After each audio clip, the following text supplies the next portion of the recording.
بسم الله الرحمن الرحيم الحمد لله شكرا الحمد لله منها خلقناكم وفيها نعيدكم ومنها نخرجكم تارة أخرى ولقد أريناه آياتنا كلها فكذب وأبى صدق الله العظيم আল্লাহ তাআলা রশেষ রহমত যে আল্লাহ তাআলা আমাদেরকে তৌফিক দান করলেন কিছু সময় পবিত্র কোরআন থেকে আলোচনা করার। সূরা তাহা, এটা 20 নম্বর সূরা, এতে 55 নম্বর আয়াতে আল্লাহ তাআলা বলেছেন মিনহা খালাকনাকুম, তোমাদেরকে মাটি থেকে সৃষ্টি করা হয়েছে, ও ফিহা নুঈদুকুম, তোমাদেরকে মাটিতেই ফিরিয়ে আনা হবে, ও মিনহা নুখরিজুকুম তারাতান উখরা, আরও একবার তোমাদেরকে এই মাটি থেকে পুনরুত্থিত করা হবে, এই জন্য যে যেন তোমাদের পূর্ণাঙ্গ প্রতিফল দান করা যায়। আল্লাহু আকবার। এটা আসলে অত্যন্ত ভয়ের বিষয় যে মহান আল্লাহ তাআলা আমাদেরকে যখন পুনরুত্থিত করবে তখন অবিশ্বাসীদের এই সত্য অস্বীকার করার কোনো সুযোগই থাকবে না। পৃথিবীর বুকে মানুষ কখনোই মনে করছে না, অনেকেই মনে করছে না যে আসলে এখানে পরীক্ষার জন্য আমাদেরকে সাময়িক সময়ের জন্য রাখা আছে। পৃথিবীর যে 50-60-70 বছর মানুষকে থাকতে হয়, এরপরে মানুষের জন্য রয়েছে অনন্তকালের পরকালীন জীবন। এই পরকালীন জীবনের শুরুতে আসতে হলো বারজাখের জীবন, যেটা হলো মৃত্যুর পর থেকে কিয়ামত পর্যন্ত স্থায়ী হবে, আলহামদুলিল্লাহ। কিন্তু এরপরে কিয়ামতে যখন সব কিছুকে আবার ধ্বংস করে পুনরুত্থিত করা হবে, তখন এক অনন্তকালের পরকাল শুরু হবে, যেই সময় শুরু আছে কিন্তু শেষ নাই। আল্লাহু আকবার। তাহলে সেই সময়ের জন্যই কিন্তু আসলে আমাদের এই সংক্ষিপ্ত একটা জীবন দেওয়া হয়েছে পৃথিবীকে। এবং আল্লাহ তাআলা বলছেন যে ওয়ালাকাদ আরাইনাহু আয়াতিনা, ওয়ালাকাদ, এবং নিশ্চয়ই, ওয়ালাকাদ আরাইনাহু, তার সামনে উপস্থাপন করা হয়েছে, তাকে দেখানো হয়েছে, ওয়ালাকাদ আরাইনাহু আয়াতিনা, আমার আয়াত সমূহ, কুল্লাহা, মানে সমস্ত আয়াত, সকল নিদর্শন তার সামনে উপস্থাপন করা হয়েছে। এক্ষেত্রে আল্লাহ তাআলা বলছেন ফিরআউনের কাছে এটা উপস্থাপন করা হয়েছিল। বর্তমান সময়ে যে মানুষগুলো ফিরআউনের মতো অবিশ্বাসী জীবনযাপন করছে, সেকুলার জীবনযাপন করছে, তাদের সামনেও আল্লাহ তাআলা নানান রকম নিদর্শন উপস্থাপন করছেন। এই সৃষ্টি জগতের প্রতিটা সৃষ্টি এক একটা নিদর্শন। যদি সৃষ্টিগুলো নিয়ে মানুষ গবেষণা করতো বা সৃষ্টিগুলোর উৎপত্তি এবং এগুলোর পরিসমাপ্তি নিয়ে চিন্তা ভাবনা করতো, মানে মানুষ যদি চিন্তাশীল হতো, তাহলে কিন্তু এই নিদর্শনগুলোর মধ্যে মহান সৃষ্টিকর্তার রহস্যময়তা খুঁজে পেত আর কি, আল্লাহ তাআলার মহিমা খুঁজে পেত। কিন্তু তারা আসলে এই মহিমার দিকে বা এই সৃষ্টিগুলোর দিকে কোনো মনোযোগই দেয় না। তারা দুনিয়াবি সাধারণ সামাজিক জীবনযাপন নিয়ে ব্যস্ত। আলহাকুমুত তাকাসুর হাত্তা যুরতুমুল মাকাবির, আল্লাহ তাআলা বলেছেন মানুষ তো কি করে চলেছে, আলহাকুমুত তাকাসুর, মানুষ অর্থ সম্পদ খ্যাতি প্রতিপত্তির প্রতিযোগিতায় লিপ্ত হয়ে আছে। আলহাকুমুত তাকাসুর হাত্তা যুরতুমুল মাকাবির, এটা জারি রাখবে সে মানে মৃত্যুর আগ পর্যন্ত।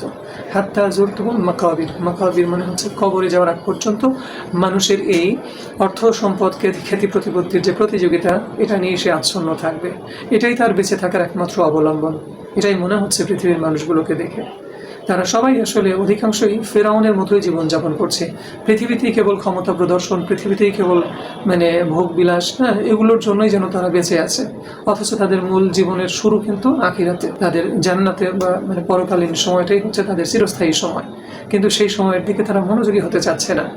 আল্লাহু আকবার। আল্লাহ তাআলা মানুষকে সৃষ্টি করেছেন মানে মাটি থেকে, এটা তিনি ঘোষণা করেছেন।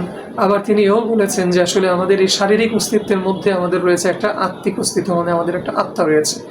আমার হাত, আমার পা, আমার চোখ, আমার নাক, মুখ, এরকম আমরা যখন বলি, আসলে আমিটা হলাম হচ্ছে আমার ভেতরে যে আত্মা বা রুহটা আছে, সেটাই আসলে আমাদের আসল পরিচয়। আমাদের শরীর থেকে যখন আত্মাটা বের হয়ে যাবে, তখন এই শরীরটা হবে হচ্ছে তার লাশ, অমুকের লাশ, এভাবেই সম্বোধন করা হবে।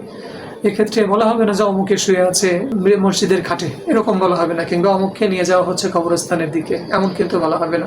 বলা হবে অমুকের লাশকে নিয়ে যাওয়া হচ্ছে কবরস্থানের দিকে। কিন্তু এই সত্যটা মানুষ উপলব্ধি করতে চাচ্ছে না। এটা হলো মানুষের সবচাইতে বড় করুণ পরিণতি। সে তার রবের দিকে বেখেয়াল হয়ে আছে। আল্লাহ তাআলা বলেছেন ইয়া আইয়ুহাল ইনসানু মা গররাকা বিরাব্বিকাল কারীম, কিসে তোমার রবের প্রতি তোমাকে বেখেয়াল করে রাখলো? কোন জিনিসটা মানুষকে আসলে রবের প্রতি মনোযোগী হতে দিচ্ছে না? যদিও আল্লাহ তাআলা বলেছেন ইয়া আইয়ুহাল্লাযীনা আমানুত্তাকুল্লাহ ওয়াল তানজুর নাফসুম মা কদ্দামাত লিগাদি ওয়াত্তাকুল্লাহ ইন্নাল্লাহা খাবীরুম বিমা তা'মালুন ওয়া লা তাকুনু কাল্লাযীনা নাসুল্লাহ। আল্লাহ বলেছেন ওয়া লা তাকুনু কাল্লাযীনা নাসুল্লাহ, তোমরা তাদের মতো হয় না যারা নিজেকে ভুলে আছে, মানে যারা নাসুল্লাহ হয়ে আছে, মানে সৃষ্টিকর্তাকে ভুলে, আল্লাহকে ভুলে আছে, নাসুল্লাহ হয়ে আছে, যারা জিক্রুল্লাহ নাই। যদি জিক্রুল্লাহ থাকতো, মানে আল্লাহর স্মরণে যদি থাকতো, আল্লাহকে যদি স্মরণে রাখতো, তাহলে দুনিয়ার জীবনটা তাদের এরকম হতো না। এরকম অর্থ সম্পদ খ্যাতি প্রতিযোগিতা, কেবলমাত্র এই প্রতিযোগিতায় তারা লিপ্ত হয়ে থাকতো না। আল্লাহু আকবার। আর এই সময়ের প্রত্যেকটা মানুষের কাছে এই ফিরআউনের মতো যেরকম অসংখ্য নিদর্শন আল্লাহ তাআলা উপস্থাপন করেছিলেন, এসব কিছু উপস্থাপিত হওয়ার পরেও ফিরআউন মিথ্যা প্রতিপন্ন করেছিল যে এগুলো চিরাচালিত জাদু ছাড়া কিছু নয়, এরকমভাবে সে উপস্থাপন করেছিল এবং এটা মুসা আলাইহিস সালামকে রাসূল হিসেবে মানতে অবাধ্য হয়েছে। আল্লাহু আকবার। এখন আসলে যারা কোরআন মেনে চলছে না, মহান সৃষ্টিকর্তার বিধান মানছে না, মহান সৃষ্টিকর্তা এই কোরআন সর্বশেষ কিতাব, আসমানি কিতাব, এতে ঘোষণা করেছেন অতীতের কিতাবগুলো তিনিই পাঠিয়েছিলেন এবং সর্বশেষ কিতাবে তিনি এটাই ঘোষণা করেছেন অতীতের সমস্ত নবী রাসূলগুলো সত্য।